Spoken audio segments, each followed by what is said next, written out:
Life before the accident was different. I, Eden, was 19, fiercely independent, and a snowboarding enthusiast. That changed in a heartbeat. After the crash, everything went downhill, not just for me, but for my family too. My mom, Sarah, she's a saint, always there, always caring. But Dad, well, he's a piece of work. Self-centered doesn't even begin to cover it. It was just another ordinary evening at home, me in my wheelchair by the window, Mom reading in her chair, and Dad. Dad was late, as usual. The tension was a thick fog in the room, even before he burst through the door with that grin plastered across his face. The kind of grin that made you want to leave the room. Guess what? Dad bellowed, throwing his coat onto the sofa, not caring where it landed. Mom looked up, weary. What is it, Mark? Old man's finally kicked the bucket, he exclaimed, practically jumping with joy. I felt my heart drop. He was talking about Grandpa, Mom's dad. How could he be so cruel? Mom's face drained of color. Mark, how can you say that? He was my father. Oh, come off it, Sarah. We both know I only married into this family for the cash. And now, with him gone, we can finally get our hands on it, Dad retorted, his voice sharp. Mom stood up, her voice steady, but ice cold. You owe him an apology. He was a good man, and you've never given him the respect he deserved. Dad just laughed, that harsh, grating sound. Respect? For that old coot? Never loved him, never loved you. It's always been about the money. I couldn't stay silent. Dad, how can you be so heartless? He turned to me, his eyes cold. And you? What use are you? Can't even stand on your own 2 feet. Tears pricked my eyes, but I wouldn't let him see them fall.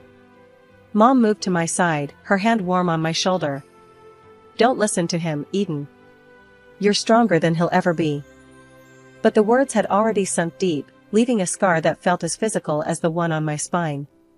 The room was thick with tension, a silent battleground.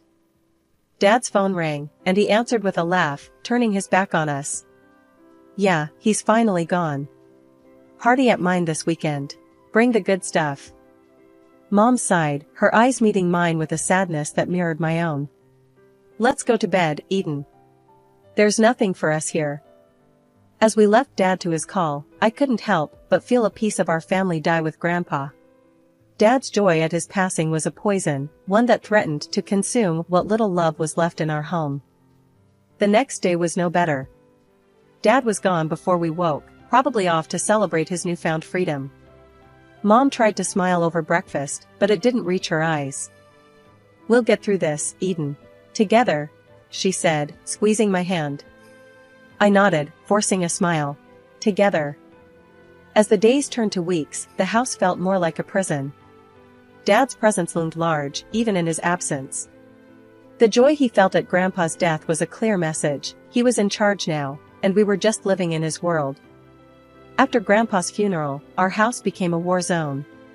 Dad's mask was off, his true nature, unchained. The air was thick with disdain, especially towards me. My wheelchair seemed to be a trigger for him, a symbol of something broken he couldn't stand. One evening, the atmosphere at dinner was more suffocating than usual. Mom tried to keep things light, but you could cut the tension with a knife. So, how was your day, Mark? Mom asked, her voice a bit too cheerful. Dad snorted, shoveling food into his mouth. Same old.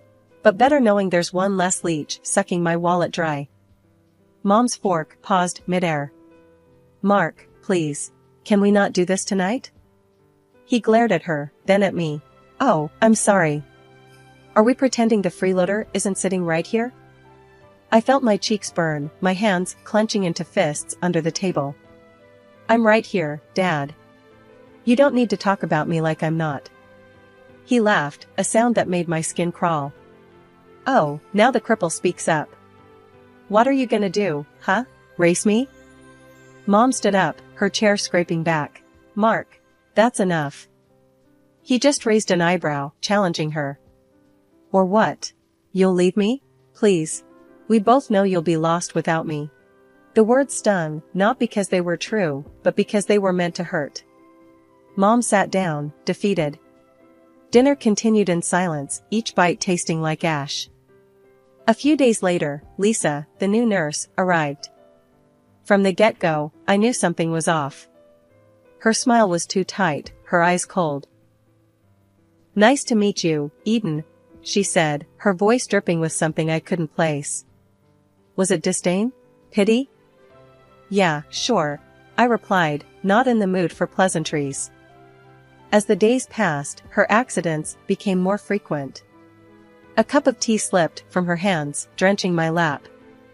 "Oh, my bad," she'd say, her apology as fake as her smile. One afternoon, I was trying to navigate through the living room, and she was supposedly helping. "Oops," she exclaimed as my wheelchair suddenly jerked, sending me crashing into a side table. "Lisa, what the hell?" I shouted, pain shooting up my arm. "Oh, sweetie, I'm so sorry." "It was an accident," she cooed, but her eyes told a different story. Mom walked in at that moment, her face clouded with worry. "What happened?" "Lisa happened," I said, my voice tight with anger.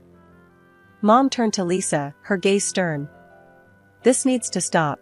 Now." Lisa put on her best innocent face. "I really didn't mean to, Sarah. It was an accident." But the incidents didn't stop. If anything, they got more brazen. Lisa driving my wheelchair too close to the edge of the stairs, forgetting to lock the wheels when she left me in a room. I told Mom about each one, and each time, she confronted Lisa. But Dad, he wouldn't hear of it. One evening, I overheard them arguing about it. "She's a hazard, Mark. She's hurting our daughter," Mom was saying, her voice laced with desperation. Dad's laugh echoed through the house. "Oh, please. Eden's just jealous, because Lisa can walk and she can't. The girl's doing her job, and she's staying." I felt a lump form in my throat. His words were like a slap in the face. I was at a loss, trapped in a toxic home where my disability was seen as a burden, and my safety was a joke. Weeks turned into a never-ending cycle of silent suffering and whispered secrets in our house. Lisa, the nurse, continued her reign of thinly veiled cruelty towards me, all while Dad turned a blind eye. I couldn't fathom why Dad allowed her to stay, her presence like a constant shadow darkening our already troubled home. That was until I caught them, Dad and Lisa, in an embrace that left no room for doubt. They were kissing in the living room, so wrapped up in each other, they didn't notice me. My heart stopped. It wasn't just the proximity, it was the intimacy of it, the shared secrecy. I reversed my wheelchair, the sound loud in the silence. Lisa spotted me first, her eyes widening in panic. Dad turned, his expression morphing from surprise to irritation. "What are you looking at?" he snapped. I couldn't find my words. Betrayal choked me, rendering me silent. "Nothing," I finally managed, retreating to my room, their laughter echoing behind me. I had to tell Mom. She deserved to know, even if it shattered her world as it did mine. When I did, her reaction was calmer than I expected, a quiet storm brewing behind her eyes. "This will come back to haunt him," she said, her voice low, but determined. I wasn't sure what she meant then, but I soon noticed the visits from a man who looked like he had seen his fair share of the world, his demeanor screaming former cop. He and Mom would spend hours locked away in her office, talking in hushed tones. I clung to the hope that these meetings spelled a change, a way out of the misery Dad and Lisa had plunged us into. But before anything could materialize, tragedy struck like lightning. Mom was in an accident, the kind that leaves a void that can never be filled. The news hit me like a physical blow, my world crumbling around me. What devastated me even more was Dad's reaction, or the lack thereof. At Mom's funeral, he was almost jubilant, whispering and laughing with Lisa as if they were at a party, instead of mourning the loss of a wife and mother. I couldn't hold back my anger when I saw them together, their glee a stark contrast to the sorrow engulfing me. "How can you be like this? At Mom's funeral?" I hissed at Dad when I got a moment alone with him. He shrugged, his cold eyes meeting mine. "Life goes on, Eden. Your mother wouldn't have wanted us to stop living, now would she? The words felt like a slap, his indifference a blade twisting in my heart.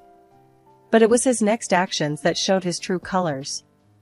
Clutching Lisa close, he announced to anyone within earshot that they were planning to marry, that it was what my mother would have wanted.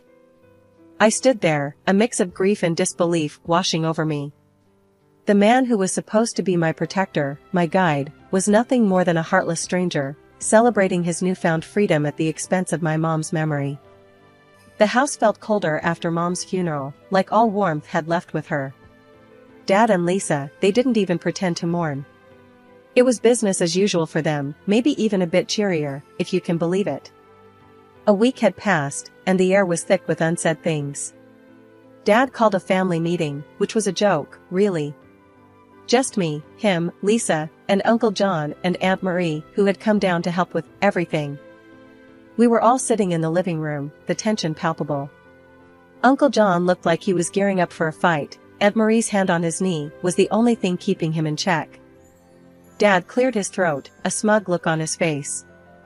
"I've got news," he started, glancing at Lisa with a smirk. "Lisa and I, we're getting married." Aunt Marie gasped. Uncle John's face turned red. "You can't be serious, Mark. After everything that's happened?" Dad's smirk widened. "Oh, I'm dead serious. And there's more. Eden." He turned his gaze to me, that cold, heartless look making my blood freeze. "You're going to a state institution for the disabled. We can't take care of you anymore." My heart stopped. "What? You can't just decide that for me." "I'm not going." He laughed, a sound that made my skin crawl. "And who's gonna stop me? You? Don't be stupid. You're a beggar and an invalid. No one needs you." Uncle John stood up, his face a mask of fury. "That's enough, Mark. She's staying with us. We'll take care of her." Dad looked genuinely surprised for a moment before regaining his composure. "Fine. Take her. It's not like she's any use to me anyway." I was in shock, the words, the betrayal, it hurt more than I could express. Aunt Marie came to my side, wrapping an arm around me. "Don't listen to him, sweetheart. You're coming with us," she whispered, her voice soothing. Dad and Lisa exchanged a look, their plan clearly unraveling. But instead of arguing, Dad just shrugged. "Suit yourself. But don't come crawling back when you realize what a burden she is." Uncle John was about to lunge at Dad, but Aunt Marie held him back. "Not worth it," she muttered, her eyes on me. We left shortly after, the silence in the car only broken by Aunt Marie's occasional attempts to lighten the mood. Uncle John drove like a man possessed, his anger palpable.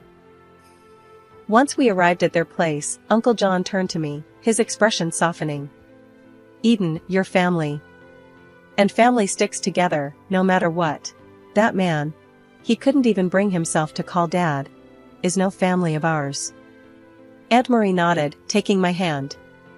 "We'll figure this out, honey. You're safe with us now." That night, lying in a strange bed in Uncle John and Aunt Marie's guest room, I couldn't help but replay Dad's words in my mind. A burden. Unwanted. But then I'd remember Uncle John and Aunt Marie's kindness, and a sliver of hope pierced the darkness. Maybe, just maybe, things could get better from here. Adjusting to life at Uncle John and Aunt Marie's felt like breathing fresh air after being underwater for too long. In their home, my wheelchair wasn't a barrier, it was just part of me. They never made it feel like a big deal, and for that, I was endlessly thankful. A week had barely passed when my world took another sharp turn. Dad showed up out of nowhere, looking a mess. His eyes were desperate, his clothes disheveled. He blurted out news that felt like a punch to the gut. Mom's will had left everything to me. The house, the money, it was all mine now. Turns out, Mom had a detective on her tail, before she passed, the same guy I'd seen sneaking around. He had dug up dirt on Dad and Lisa, enough to block Dad from getting his hands on any inheritance. Dad tried to play on my sympathies, saying things like, "You don't need all that money. What's a girl in a wheelchair gonna do with it? Just give it to me." Uncle John lost it at that. "Get out of my house," he roared, standing up so fast his chair nearly toppled over. "You've got some nerve, showing up here and spewing that garbage." Dad was shown the door, literally. Uncle John made sure of it, his anger a clear warning against coming back. The decision to move back into my childhood home was bittersweet.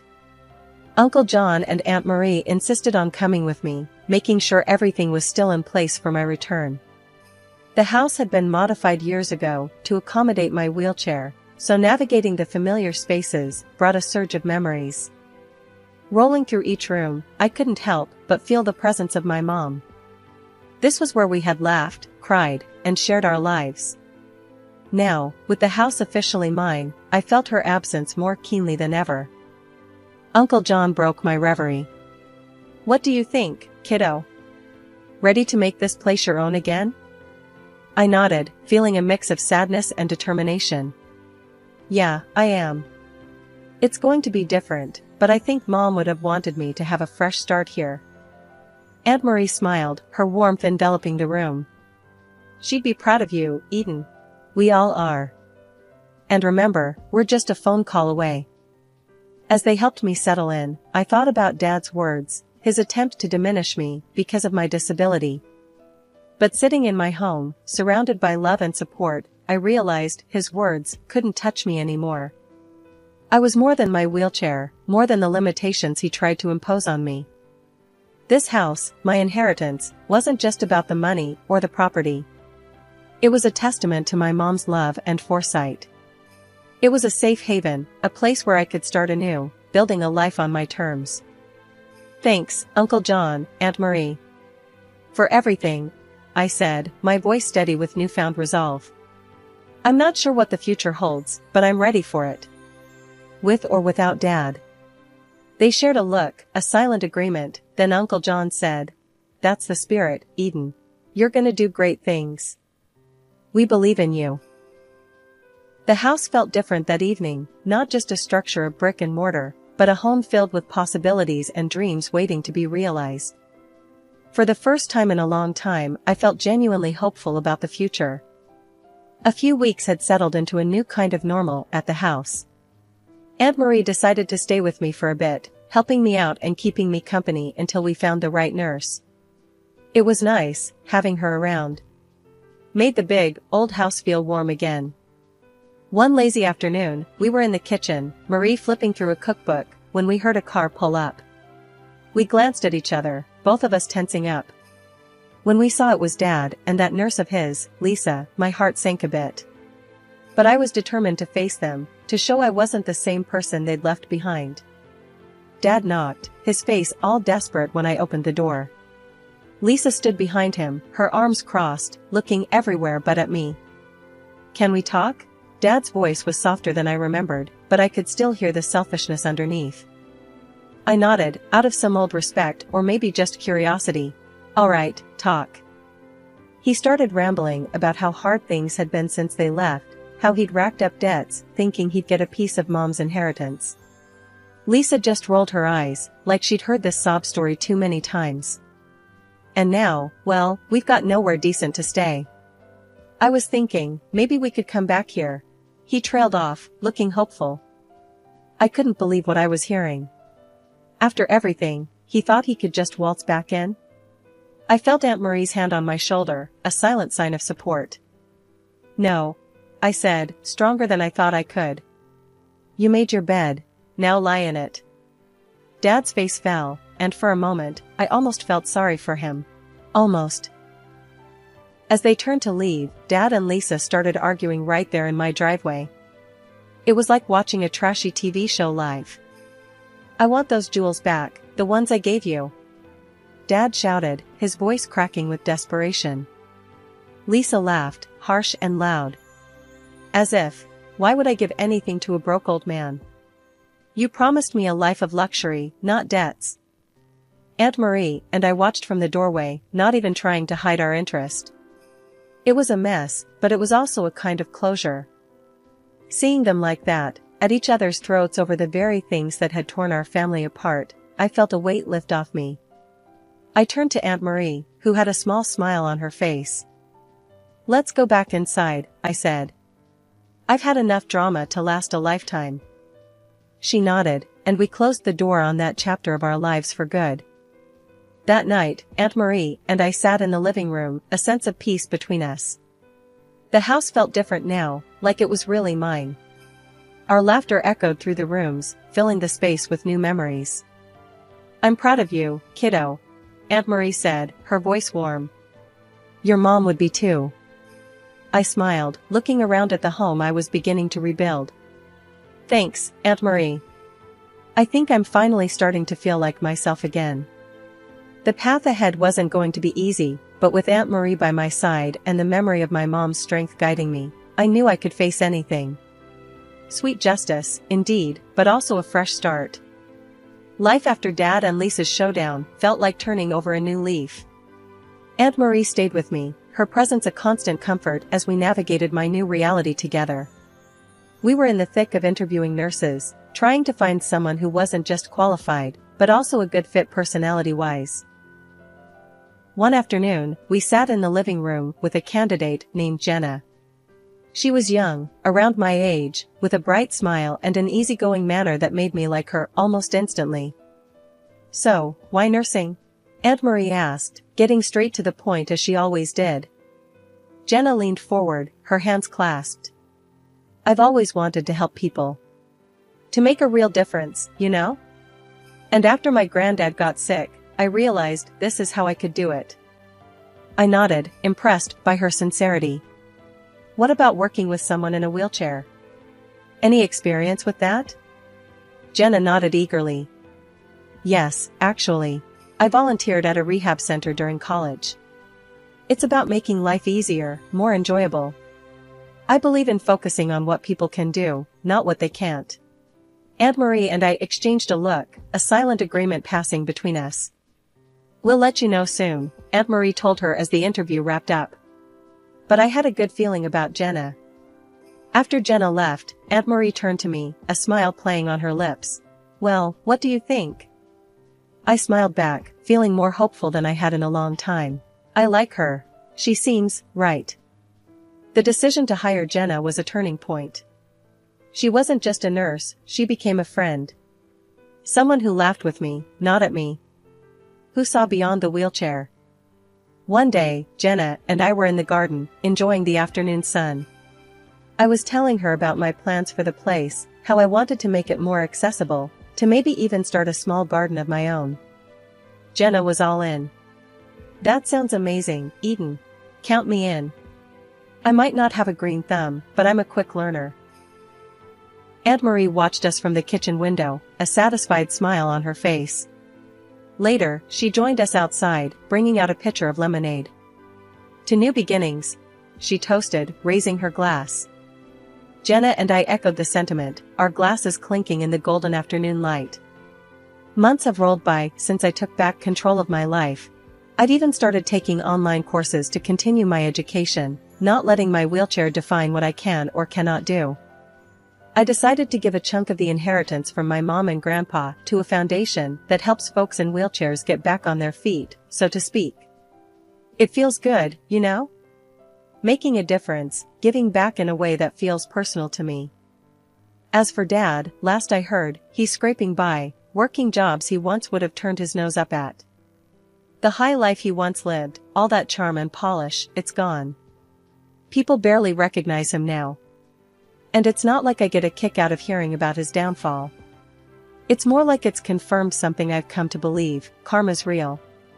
It catches up to everyone eventually, serving up exactly what they deserve. Living with this mindset, I've found a kind of peace. I'm focusing on my studies, my recovery, and working on making my home, and maybe even the world, a bit better for people like me. Jenna and I, we talk a lot about the future, about plans and dreams. It's funny, not too long ago, I couldn't picture a future worth looking forward to. We're doing good, aren't we, Jenna? I asked her one evening as we sat in my newly accessible garden, a project we tackled together. Better than good, Eden. You're smashing it, she replied with that cheeky grin of hers. It's moments like these that remind me how far I've come. From feeling trapped in a life I didn't want, to building one that feels right. My journey's had its share of ups and downs, but here I am, moving forward, wheelchair and all.